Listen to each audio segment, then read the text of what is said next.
It's lovely to see you, Emily. How are you? And tell us a little bit about what you studied at Sixth Form College, what you're studying now, and where. I'm Emily Rose James, and I am studying biological natural sciences at Pembroke College, and at Hereford I did A levels in biology, chemistry, maths and further maths. Oh, maths and further maths. That sounds beastly. How was it? It was tough, especially because a lot of people that were in my class were just like going for straight maths, and it was more like I was like the biologist, sort of sat there like trying to keep up. But it was good, because it was split sort of into the 2 years, which was quite nice. So by the time that I came to applying, because I'd fast tracked maths, it was nice to have that sort of A level there as well. And so you're now at Cambridge, and how are you finding that?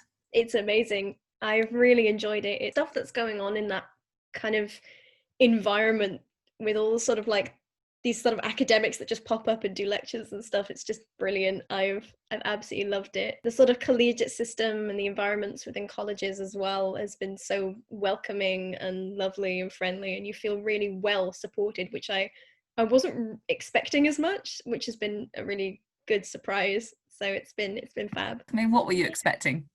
I think I was expecting it to be cutthroat, and I think there's this kind of perception that it's this academically rigorous environment, which it is to a certain extent, but that there's no leniency on anything. Like I remember when I submitted my first supervision essay late, and I wrote this email and I was like, I'm a disgrace to myself and to all of this stuff. It was not even a problem. Like they don't mind if you submit work late. If like 1 week you're busy with extracurriculars, like there's a lot of leniency, which I wasn't expecting. It's much more, it encourages a much more sort of holistic kind of approach to the university experience, as it were. It's a lot more laid back than I was expecting. Still difficult, but yeah, less intense. That is really, really good to hear. And now let's go back to when you were at sixth form. Did you always know you were going to aim high? Tell us a little about why did you come to sixth form college? Why did you choose your A levels? Were you always aiming high? Tell us a little bit about that. By the time I'd sort of got to year 11 in my old comprehensive school, I sort of just wanted a change of environment.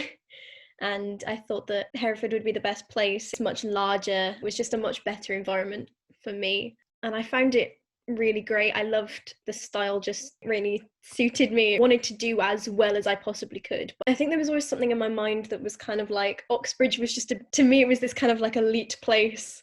And I was like, I'll try my best, but I don't think I am good enough. All the way through the admissions process, I was sort of like, why am I doing this?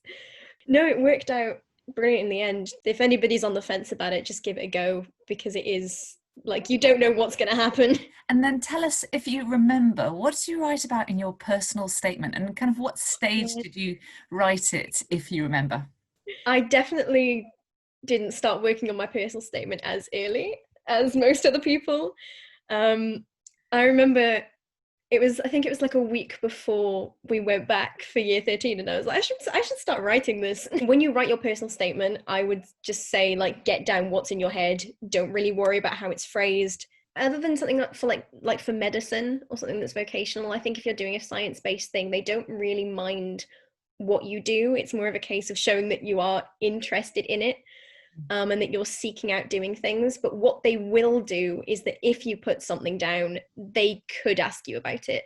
Like, you can't lie about it. I know people in their interviews that are sort of now at my college that were asked about these things, and they were just pressed basically to see how far they could go with it. They're not assuming a lot of knowledge of sort of extracurricular kind of stuff when you get there. It's more about showing your enthusiasm for it, which is obviously a key part of the admissions process. Fantastic. And so then what is the important bit, do you think? It really depends. I'd say treat the admissions tests and the interview with equal priority in terms of their worth, in terms of you getting in. But yeah, definitely. The admissions assessment for Cambridge, I think generally there's sort of like an attitude towards it because they're much newer, that it's not taken sort of as seriously, but it really is, which is something that I found out when I got there. And tell us about the NatSki then. How does it work? There's sort of two papers. You have a multiple choice one, and you have to do, there's a compulsory maths unit, and then you have to do 2 of 4 others, which is, one of them's physics, there's a chemistry one, a biology one, which are the 2 that I did. advanced mathematics and physics, which I was like, nope. But you can choose which ones to do. It's really a test of time. If you had time to sit down and reason your way through everything, you could probably get it, but it's more a case of how fast can you go through this. And that's really kind of indicative of the Cambridge exam, which I've found out recently from sitting mine. There is just not enough time to get everything done in the way that you want it to. You just have to get down what you can in the time. And then it's the same for the written. There's a sort of written paper where you get sort of long answer questions on physics, chemistry, and biology, and there's 6 of them and you pick 2 of them. So I did both chemistry actually in my one. I didn't touch the biology ones. And it's more like an exam style question, but it's a bit like applied knowledge. It's basically not specification specific. In the biology one, for example, they could ask you a question about, I don't know, like gene editing technology or something, but they'd explain it to you, or it would be something that you know about. Like, it's not going to be something that's completely foreign.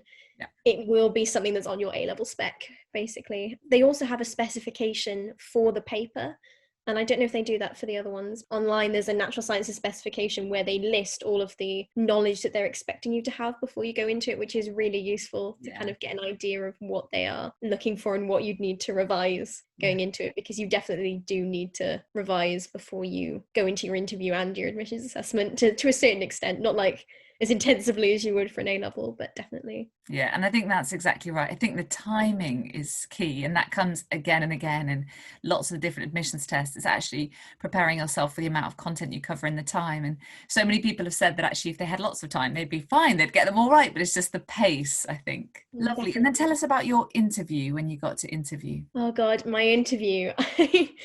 You really don't know how they go. People tell you that beforehand, and you don't think it's like, you think you'll know whether or not you've done well or not, but you really don't. I remember going into my first interview and I was shaking like a leaf and I didn't know what to expect. And then I sat down and I remember they put this thing in front of me and my brain just sort of froze. And I remember I asked them what waterlogged meant, and they looked at me and they were like, really? This girl doesn't know what that means. I think they're expecting that from a lot of people, because I've heard lots of similar experiences from other people that are in my year about stuff going wrong and them just forgetting very basic things like the difference between like roots and shoots of plants and stuff like that. And I remember my second interview went a lot better than my first. It was a lot more like philosophical, I suppose is the word. It was, what do you think it means to be alive, that sort of thing. But they really do guide you through it. And I think the most important thing is to just say something. It's not like they'll sort of say, oh, this is the final problem that we want you to solve, go on and solve it. They do it in sort of incremental steps, which is really good.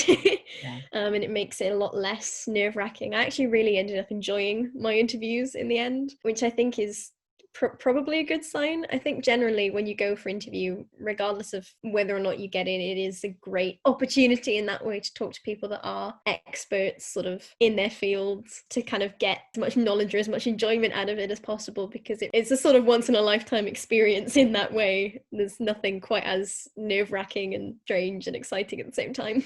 Exactly. And I think also when you leave university, it's really useful to have had interview experience when you go for work and things. And then tell us, what has been your favourite area that you studied this year? I think definitely neurobiology, neuroscience, that whole area. All of the modules that we did on the nervous system and on sensing in physiology definitely were standouts. I definitely think that that's what I want to do.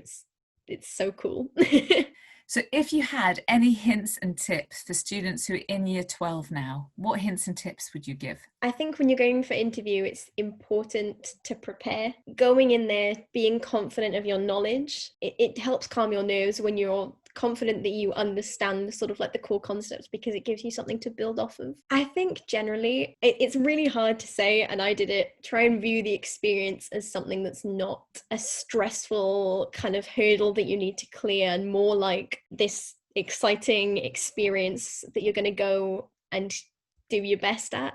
Because if you don't end up getting an offer, or you don't end up making your grades at the end of the day, that's going to be your takeaway from it, and the lessons kind of like that you learn from it, or what you take from it. Things will always work out in the way that they were going to. So yeah. Fantastic. Thank you so much. It's been really helpful to hear your ideas and all about the process.